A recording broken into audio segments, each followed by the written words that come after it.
King Noble and all this. I did not write that article. A lot of people had sent it to me over the weekend, but I just thought this would be the best place to address it. There were some points in that article or in that post that were relevant and I could agree with. But there are also some obviously ignorant points in there. I don't think it's any times a time to call out for an all-out war against police or any race of people. I thought that was an ignorant statement. But as a black man, I do understand that Black Lives Matter. I stand for that. I believe in that wholeheartedly. But I also think that there's a way to go about things and there's a way to do things. And I think the issue at hand needs to be addressed internally and before we move on, because from personal experience, you have living in the hood, living in the inner city, you deal with things, you deal with people dying, dealt with a best friend getting killed, and it was two 35-year-old black men. And wasn't no police officer involved, wasn't anybody else involved, and I didn't hear anybody shouting Black Lives Matter then. And I think that's the point we need to get to, is that we need to deal with our own internal issues before we move forward and start pointing fingers and start attacking other people. We need to solidify ourselves as a people and deal with our issues, because I think as long as we have black on black crime and black, one black man killing another, if Black Lives Matter, then they should matter all the time. I never ever ran from the Ku Klux Klan, and I shouldn't have to run from a black man, cause that's self-destruction. Yeah, it's self-destruction.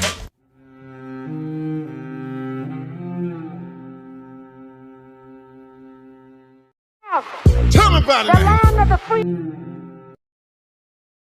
Warning: the following video contains explicit language which may be offensive to some viewers or inappropriate for children. The content within this video is intended for mature audiences only.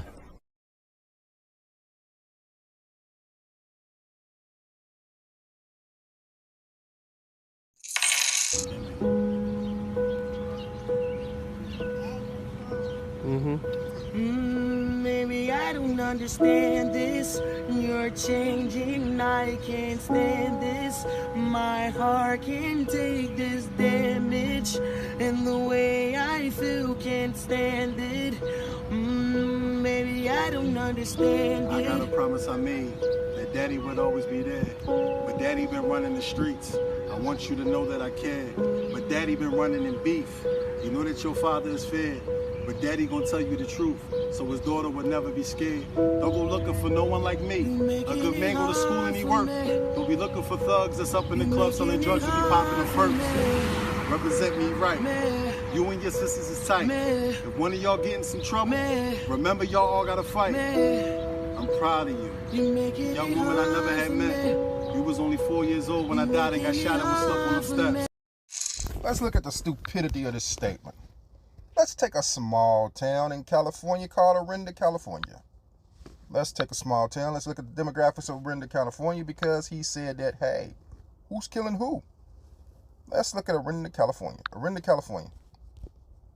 We don't want this one. That's the crime data. Demographics of Orinda, California. In 2010, United States Census reported that Orinda had a population of 17,643 people. The population density was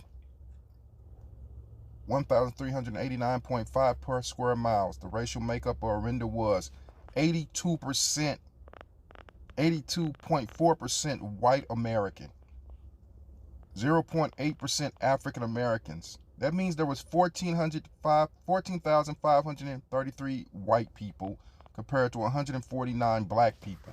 Who in this town should be the majority of the people killing, since we are trying to say that we kill according to proximity? If we kill according to proximity, this town should be overwhelmed with white people killing white people. Not this screen, sorry, bring that up a little too early.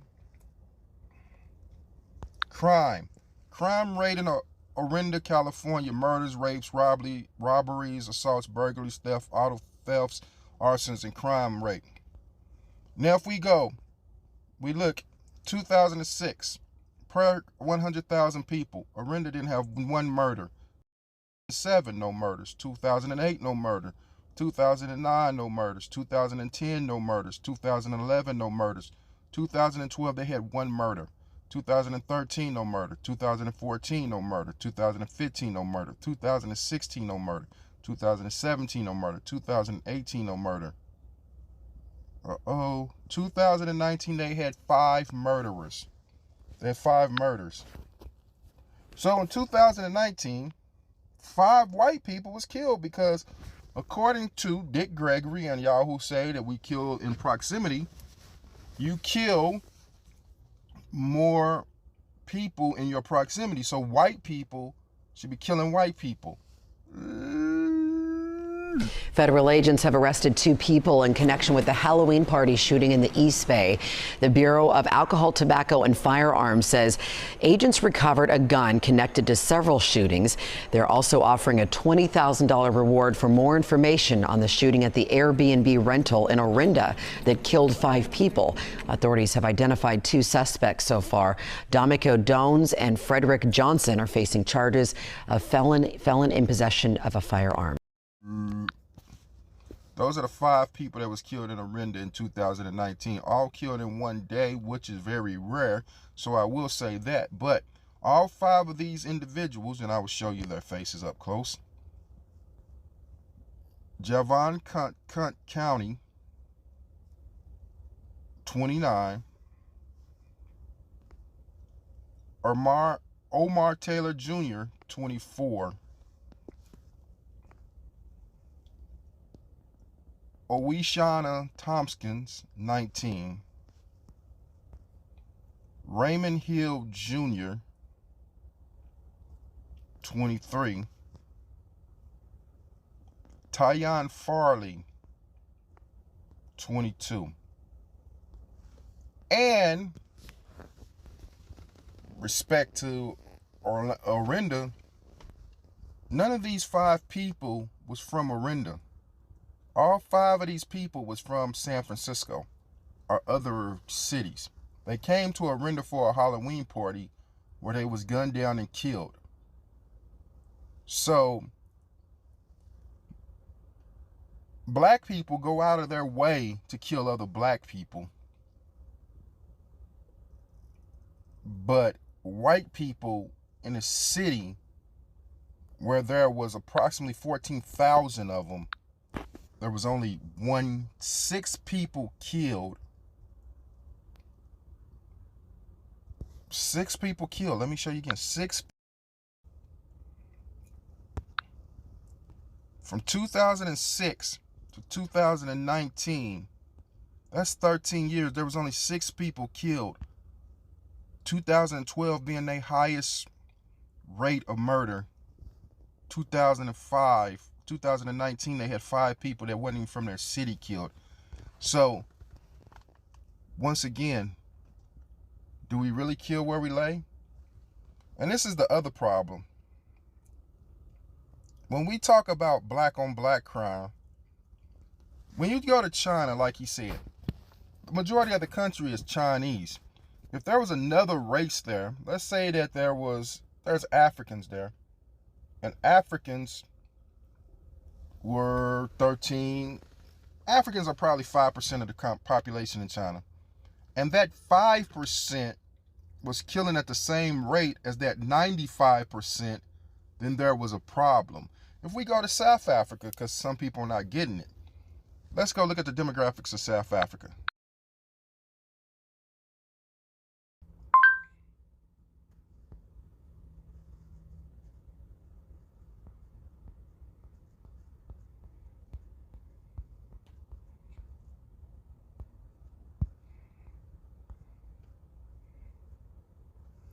Black Africans are 79% of South Africans. Whites are 8.9% of South Africans. Now, if this 8.9% was killing at the same rate as the 79.2%, white on white crime would be a thing. Now, because this 8.9% controls most of the wealth, there's a problem. And it should be.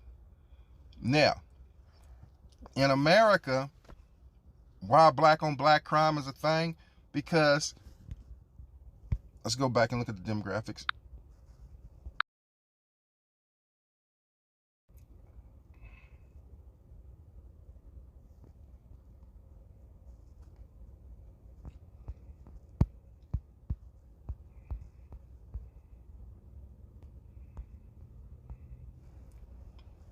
.1% of America is blacks. White people represent 57.8%.